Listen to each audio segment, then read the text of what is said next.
Welcome everyone to the best. I don't know, can I say that way? One among the best YouTube channel dealing with information about scholarships, information about education, information about immigration, and we are going to have the best featuring with our own Joyce K. Canada, who is coming to share with us a lot of good news, a lot of information for studying, living, immigration in Canada. We know it is the dream of so many people at one point to go to locate to different countries. And today we are talking about Canada. The best way to know more about the country is to invite the person who lives in that particular country and share specifically what do they have. So I'm going to welcome my colleague, my friend, the fellow YouTuber, but only specializing a lot, I can say the expert in Canada. Welcome, Joyce. Thank you so much, EBM. Wow, what an introduction. You make me feel so comfortable. Thank you so much, EBM, for having me here. My name is Joyce, or you can call me Joyce K. Nas. I live here in Canada. Originally, I'm from Kenya. I came here as a skilled immigrant. So I have settled here. Now I'm a citizen here with my family, and I'm so glad to be here today. Today, I'm not here as Joyce K. Nas Canada. I know I have another channel by Joyce K. Nas Canada. Today, I'm here as Joyce K. Study Abroad so that we can enlighten you on how you can come to Canada as an international student. Welcome. Yeah, and speaking of that, you mentioned for people who do not know, they might confuse. You have 3 channels, and I'm going to share with those type of channel, and I want people to go and subscribe. And the channel, there are 3. There is number 1, which is the main channel, which I'm going to share with you here now. You can see on my screen here. This is the Joyce K. Nas Canada Immigration. This one has everything. Like if you needed to know about Canada, just put your bundle, your internet, and just take your notebook and start writing down what she's saying, because she's not just talking, she went through the processes of relocating from Kenya to Canada, become permanent resident, now the citizen of the one among the greatest country on earth, Canada. Then there is another channel, which is Joyce Content Creation. That one, I'm also going to share the link. And also there is another one, the Joyce K. Canada Study Abroad. And we are going to discuss about how one person can go to study abroad. That would be number 1. But 2, the opportunities after studies. So those are critical issues. People should understand those ones. Thank you so much, EBM. I will start asking questions. Yeah. For you didn't go as a student, but you have been there for a long time to know a lot about the education system and how, especially the international students. We come from developing countries. We come from Africa. We have our beautiful parts. We have our own challenges sometimes. Some people, for whatever reasons, want to move from one country to another country. Yeah. And the one among the ways is through education. So, number 1, why Canada? Why Canada? What makes Canada so special? I have videos talking about it. Don't come to America, go to Canada. But for your own words and the expert of Canada, why one person should go to study in Canada as international student, whether for scholarships or whether for self-financing for paying on your own as international student? Wow. That's a very good question, because Canada, as you all know, has got, of course, among the top 10 or among the top 3 best education in the world. And the advantage of coming to study in Canada as an international student, the main reason, according to me, is that Canada offers you postgraduate work permit after your graduation. so that you can get absorbed to the system. Getting absorbed to the system means that after your graduation, you can work here for 1 year with that postgraduate work permit and then apply for permanent resident. Permanent resident in Canada is just like becoming a citizen because you have got all the benefits of a citizen. And then you only stay here for 3 years as a permanent resident and you can qualify to apply for citizenship. So I think in immigration system, among the other countries, Canada immigration system is the easiest. The best. It's not the easiest. Let me not say it's the easiest, but it's the best if you can get it. It has got so many advantages because today I did a video with a lady from UK. She's called Nanel. She's also a YouTuber. And when we were talking, she was telling me, even though UK system looks like Canadian system, no, in UK, for her to become a citizen, it is going to take her 6 years. Renewing her work permit every year. You know, it's so worrying because you don't know if you lose your job, it means you cannot stay in that country. Exactly. So in Canada, even when you get a job offer, you don't come here with the work permit. No. After getting the job offer, you go to the process of applying for PR so that you come here as a landed immigrant.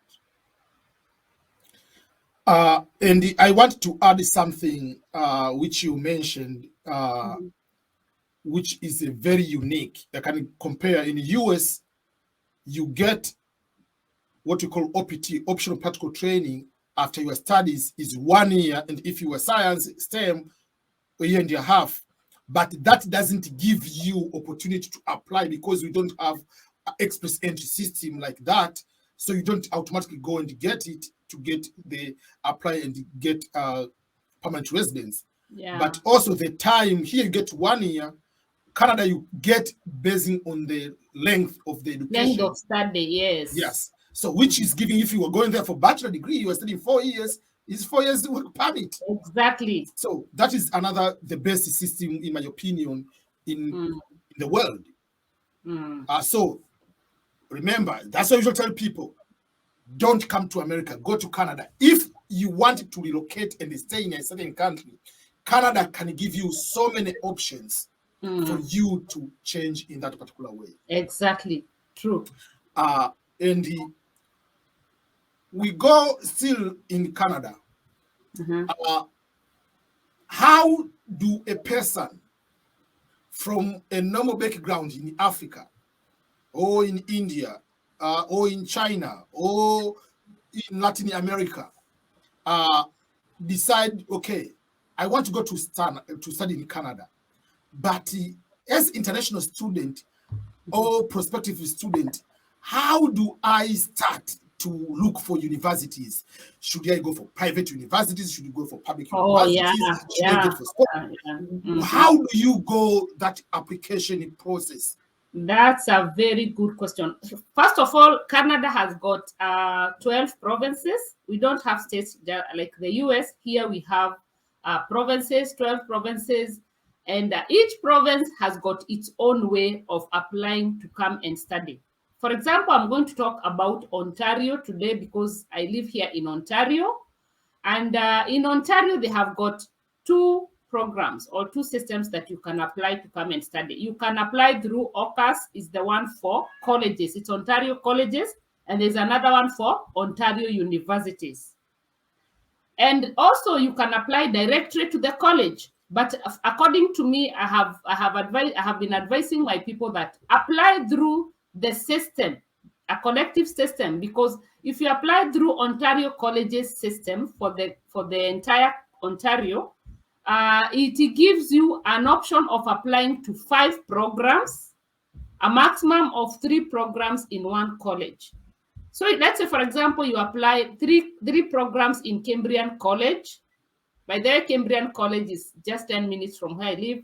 If you apply to 3 programs in Cambrian College, you remain with 2. The other 2 you can distribute in Seneca and maybe Conestoga. So at total, you have maybe 3 colleges, all paying just $95. $95 for the 5 programs. But when you apply through individual colleges, you pay $130 minimum, others $150. So you can imagine if you're trying to apply in 5 colleges, $130, $130, you see, so that the point here is to try to apply through either Ontario colleges or Ontario universities. The other thing you also need to note is that what you need to check out whenever you are doing your application, two main things. If you don't follow this, you will lose it. The first thing is that you have to look for a college that is DLI. DLI means it is a designated learning institution. A designated learning institution means that the government has allowed this college or this university to admit students from outside Canada. If you don't get that at the end of your training, you will go back to your home country. I have seen so many people make that mistake. Some private institutions have been given DLI, so it is not about either government or private. It's not about that. We have got some private institutions that have got DLI. So your search, when you're doing your search, is that go and search for, is this college DLI? That is one thing. The other thing is look for colleges that have got postgraduate work permit after graduation, or rather a college that is going to give you a postgraduate work permit after graduation, so that now we are saying that if you study here for 1 year, that college is going to give you a postgraduate work permit for another 1 year.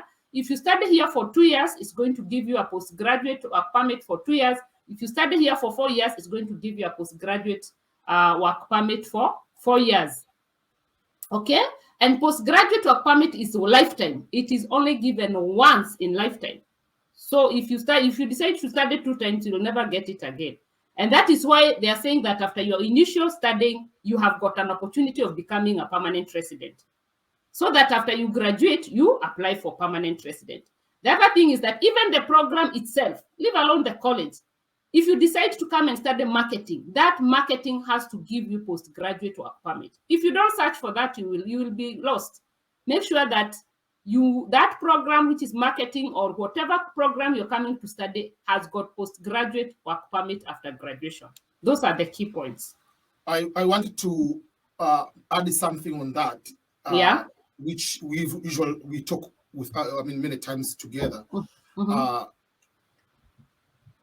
Because the postgraduate work permit is given once, I usually tell people, and usually you have been telling to other people, don't rush to a shorter program.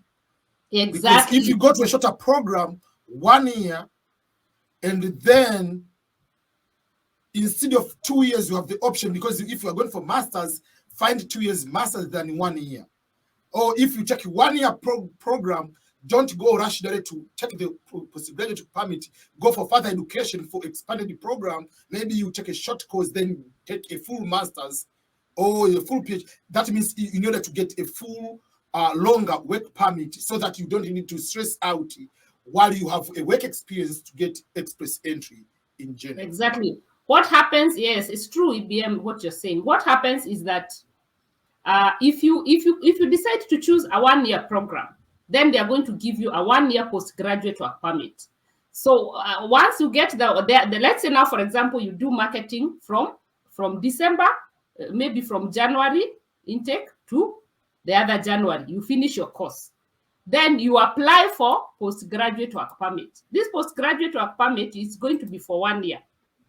1 year is counted from the day you graduated, not from the day you get it. So when you get a postgraduate work permit, you're going to get it within 90 days after application. After graduation, it's going to come out within 90 days. So let's say, for example, it comes after 90 days after your graduation. So, and you are 1 year, it was supposed to count from the day you graduated. So it's going to mean that this 1 year of waiting, you'll have lost 3 months of counting your 1 year. So it means there's a time in your living here in Canada that you'll be here illegal or illegally. I hope I explained clearly. Yes. So that after graduation, in the end, you'll be crying to go back to Africa. I mean, if you want to continue, there's no problem going back to Africa. But if your plan is to be there and you have already wasted 6 months, you are already staying there illegally, down the road, you cannot qualify to get the permanent residence. Yes, because 1 year postgraduate work permit is going to be very short. So what I always advise, in case, because sometimes people do that, because sometimes we don't have finances enough to prove for maybe a 2-year program. And 1-year program, we know, of course, proofing is very easy, because I'm going to talk about that much later. But let's say, for example, now you finish, you come here 1-year program, you graduate. Don't rush into working. Take another one, renew the study permit, take another 1 year. They'll count you to have studied here for 2 years, and they'll give you a 2 years postgraduate work permit. So the first year, maybe you can do the main course, which is maybe marketing. Then the second year, you can even do something like caregiver program, so that you can have diversity of career. You can either decide to, because we know caregiving is in marketing. Nobody is going to deny you because you're already here. Yeah. Okay, so you need to be wiser. You need to choose at least 2 years, so that you can have now. Actually, 2 years, they give you 3 years work, graduate or postgraduate work permit. 2 years, I have seen somebody who got 3 years postgraduate work permit. Yeah, so we know usual for many people, they want to choose one country over the other. And among the reasons which I tell people, as an international student, don't come to America, go to Canada, is the study, while you are an international student, you are allowed to work. And we know almost around the world, we allowed it to work part-time, 20 hours per week. But most of the countries, including US, don't allow spouse who is dependent to work. In Canada is a different case. Can you explain the Canada, the work permit, including for full-time your spouse? Exactly. That is an advantage of coming to study here in Canada, is that you can actually bring along your spouse and your dependents. Your dependent in your nuclear, in your nuclear family, not your mother and father and siblings. Oh, it is your wife and your children. It's your mother, it's your wife and your kids. You can actually, let me tell you guys, I always advise people that first of all, get your own visa. Then after you get your own visa, apply for your wife. But let me tell you, when you have got money enough to prove funds, you can apply as a package. It is your right for you to get your because what you're going to apply for your wife, if you're coming to study as the man, your wife, you're going to apply for her an open work permit. Yeah. So that when you're going to school, she will be working full-time. Yeah. Full-time. So we are saying here that as long as you can, because the requirement for proofing of funds for you, maybe I can mention here EBM at this point. You continue. Yeah, how they calculate the proofing of funds is that for you as the main applicant who is coming as a student, they want you to prove that you have got 10,000 living expenses Canadian, a minimum of 10,000 living expenses for 1 year. Yeah. Then on top of that, you should have tuition fees for 1 year available, either paid to the school or in your account, because some schools are going to allow you maybe to pay half, and others are going to tell you pay full. But whatever the case, the money should either be available in receipts you have already paid, or it should be available in cash in your account for 1 year, and then the extra 10,000 living expenses. Now, when you're bringing your wife, on top of these 10,000 living expenses, you should add 4,000 Canadian for your wife. And then every child is 3,000.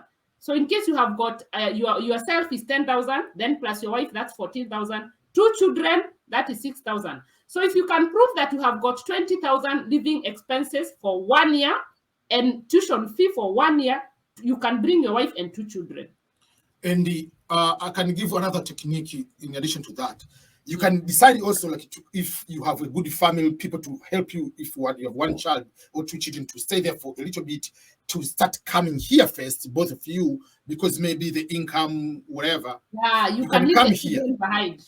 And then, because is you will be working part-time, because you are full-time student, is 20 hours, and your spouse will be working 35 to 40 hours per week. Yes. So that makes almost 60 hours. 60 hours per week. And you work just 15 dollars per hour per job. That makes you more than even if you're making minimum. That's what I'm saying. Minimum wage. Still good. you still will be able to survive well without any problem. So once you stay here for a few months, you will be having that income to bring your children. Exactly. So that usually I tell people, if you want to go overseas to study, to pay your own cash, not a scholarship, pay your own cash. Don't pay to come to America or to other countries. Pay to come to Canada, because and if you are married, you have that chance. One, your spouse to get the money, so that you can, more hours to work, and at the same time your spouse will be able to get a permanent resident quicker, because if you're studying bachelor degree for 4 years, so after 2 years of working experience, your spouse can get permanent residence going to 3 years. So you have more advantages in Canada than other countries. Exactly, that's true. Okay. But you know, school generally studying in Canada and any other country as a foreigner, of course, it's always more expensive than coming here as a than being a local. When my son is paying 2,000 per year or per semester, an international student will be paying 6,000 or even more. Yeah, it is 5 times more than a local student. So this is why I always advise people in Canada. You have got an option. You can come to Canada as a student, but you also have another chance of coming here as a permanent resident. Let's say, for example, you already have an undergraduate and you're still very young and you have the points for express entry. So you can take advantage of coming here. You just have enough money to prove funds for coming here under express entry, so that you come here as a permanent resident. Then when you're here as a permanent resident, you can go to school at a very small fee, or sometimes nothing, because you can apply for loans. So that when you come here now, you can go back to school and study, whether you want a master's, a PhD, whatever you want to study as a permanent resident, you can study, and it's going to be very affordable. Do you know, coming to study in Canada as a PhD, to come and study PhD in Canada, how much it would cost you? 5 years or even 6 years because of thesis. Yeah. So in that case, I always advise people, instead of coming to do a master's and you're paying for yourself, come and do a postgraduate course for 2 years. After your master's, apply for postgraduate for 2 years instead of a PhD. Because after the 2 years, you will become a PR. Then when you are a permanent resident, you can now go and do your PhD for 5 years if you want. But paying for 5 years as an international student, my friend, it's not a joke. Yeah. Yeah. Those are very, very good points, and the things you have been able to share about that. So we just highlighted some few things like here about, you'll get work permit, you'll get about other things, but walk us through, you graduate. Once you graduate, you feel that the world is yours. You celebrate. That's how it is, everybody. So if that the world is yours, how do you move from just a graduate, getting good job, to the stage of owning the home or establishing yourself as a forever life in Canada? How do you move from that kind of? That is very easy. That is very easy, because from the time you come here as an international student, you will be working 20 hours per week.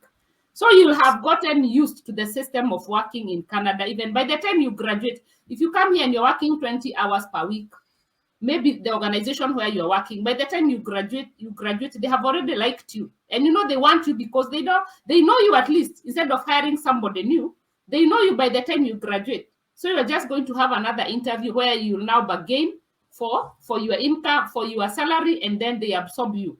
Finding job here, let me tell you, employers in Canada love employing internationally trained students. And Canada government has introduced a program. We are going to talk about this in a different setup. But I want to tell you that even Trudeau himself, our Prime Minister, has just announced that 2022 is going to benefit students more than anybody else. Because he has said that all the international students who are coming to study in Canada are going to have a program of absorbing them even in an easier way than before. Okay, so coming here as an international student, it doesn't matter. As long as you come here as an international student, you have got a way of staying here and making your life better. Something that I forgot, when you bring your children here during your time for your studies, as an international student, your kids will go to school for free of charge. If you want to take them to a public school, either English or French, they'll study for free. If you want to take them to a Catholic school, either French or English, they'll study for free, both primary school and high school. Yeah, that's very good, important to mention. Even as a visitor, when you come to visit here for a month or two and you bring your kids, they will go to school for free. Okay, I wanted to ask one last question on the topic about study in Canada. Mm-hmm. There are some people wanting to study online, just from wherever they are. Professor is there on Zoom doing some classes, you do kind of those instructions. Mm-hmm. So if you study through that way, you are in Nigeria or you are in India, will you, when you finish, will you be given any opportunity if you want to go to Canada to get the postgraduate work permit and be able to work? Or because you study from online, you have to stay on your own country and continue to build the nation in your own country? That is another advantage. It's another advantage that is there that I had also forgotten. And this one was introduced during COVID-19, because remember what had happened, the borders were locked and all that. So they say that you can apply to come and study in Canada, but you study from your home country. But the only thing I insist here is that you must get a study permit. Remember the IRCC, which is the immigration department, is different from the school. They don't know each other. So you can get admitted by your school, but IRCC is not aware. And then when you get admission, you continue studying and getting materials from the teachers and all that. But IRCC is not even aware that you're studying. So here I always insist that make sure that you get your study permit before you engage your teachers. Because if you don't get your study permit, they'll not recognize you. They'll say that we don't know you. So make sure you get your study permit. Then this one has been extended up to 31st of August 2022. We don't know whether it's something that they like. I think it's something that they like. So maybe after that, they're going to extend. They're going to extend. But when you have got your study permit, after that, you can always come. But they want by 31st August 2022, you need to be in Canada physically, unless they change. Okay. And that is the other thing people should know. If you are going to pay thousands and thousands of dollars, you have to do a due diligence of all research. You are paying your money. Even if I'm going to buy a camera or a pair, I mean, it's something for $50, $100 on Amazon, I have to do a review. I have to find if this is okay. Exactly. Yes. So you are paying $10,000 and you just go randomly. I don't know. Yeah. So I would like to appreciate you for sharing all these kind of opportunities. I believe many people are going to benefit with such information. And I want to remind the people, what you need to do is to go to the YouTube channel and subscribe. The links are going to be on this particular video in the comment. We'll be able to find it there. So everything will be sharing over there. So make sure that you are going to do that particular subscribe. Watch the videos. There are different 3 channels. There are different contents, even if they're talking about Canada. So don't confuse it. You subscribe to one and then you chill. No. They are different. There is one is Canada's Joyce K. Canada Study Abroad. That is different from Joyce K. Ines Canada. So they are different, but it's just like myself. I have different channels. I have EBM Scholars. I have EBM Swahili. I have full funded scholarships. There are different channels, and we talk different things. So yeah, the one for Canada immigration, the Joyce K. Ines Canada, which is the mother, is for Canada immigration. Canada immigration. Then after that, I realized that people had so many questions and I didn't know how to attend to them. So many emails. Sometimes I would get like 1,000 emails in one weekend. Then on Monday, I'm like, where do I even start? So I think God just gave me an idea to open Joyce K. Content Creator. This is a platform where people come now to ask questions direct, like the way me and EBM are talking here. Every Monday, Wednesday, and Friday, 8 p.m. East Africa time. So people come and they ask me questions and I'm able to answer. The ones that I'm not able to answer, I refer them to immigration consultants. That is all we do on that channel. Then the other one is now the new one, the baby, which is Joyce K. Study Abroad. I have realized that when I mix them with immigration, so many people get lost there. But when I separated, now people are able now, the student, because you have already decided you want to come as a student, you're able to follow now separately like that.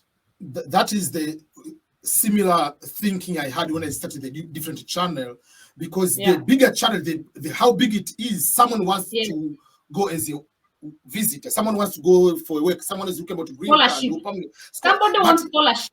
And so you find out the bigger channel, you might post 20 videos about express entry, about whatever, and you post one video about PhD, and someone comes there, oh, this I don't find anything. So separating the education only, for those wanting education, they go there.